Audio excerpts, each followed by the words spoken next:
আৰু ইফালে জুবিন ক্ষেত্ৰত মুকলি হ'ল জয় জুবিন দা শীৰ্ষক বিশেষ গীতটি অজয় ফুকনৰ সৃষ্টিৰে আৰু পলাশ গগৈৰ সংগীত ব্যৱস্থাপনাৰে মুকলি কৰা হ'ল গীতটি অসমৰ বহু কেইগৰাকী জনপ্ৰিয় কণ্ঠশিল্পীৰ কণ্ঠদান গীতটিত উপস্থিত থাকিল কলকাতাৰ বিশিষ্ট শিল্পী বৰ্ষা সেনগুপ্ত আৰু শব্দযন্ত্ৰী দিগন্ত শৰ্মা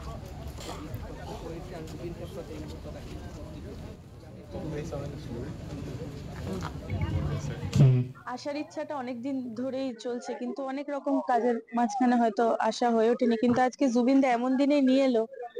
আমাদের এখানে যে 12টার পরে জুবিনদার জন্মদিন তো একটাই কথা বলবো জুবিনদা যখনই কলকাতায় যেত আমাকে এবং শ্রীপ্রীতমকে আমাদের ডাকতো একসাথে গল্প করতো অনেক স্মৃতি একসাথে জুবিনদা তো ভগবান ওনার মতো আর কেউ হবে না কখনো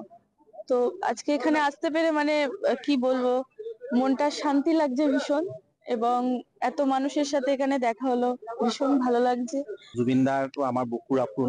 আমি বুকুত থাপনা পাতি তেখেতক সেৱা কৰি আছো প্ৰাৰ্থনা কৰি আছো আৰু তেখেতৰ যি সত্তা সেই সত্তাটোক আমি জীয়াই ৰাখিবৰ কাৰণে আগুৱাই লৈ যাবৰ কাৰণে আমি প্ৰতিশ্ৰুতিবদ্ধ আৰু আমি এটা দায়িত্ব সহকাৰে আমি পালন কৰিছো আৰু পালন কৰি যাম আৰু ইতিমধ্যে আমি গানটো ইয়াতে উন্মোচন কৰিব পৰা আমি খুব ভাল লাগিছে কাৰণ কিয় গানটো আমি জুবিনদাক শুনোৱাবলৈ আহিছিলো ইয়াতে যে আমাৰ জুবিনদা জয় জয় কৰা গান জুবিনদাৰ জয় গান অসমৰ ৰাইজৰ বুকুৰ চিঞৰ অসমৰ ৰাইজৰ বুকুৰ প্ৰতিধ্বনি সেই বুকুৰ প্ৰতিধ্বনিবিলাক আমি গীতৰ আকাৰত গীতৰ ভাষাৰে ৰাইজৰ মাজলৈ এৰি দিছো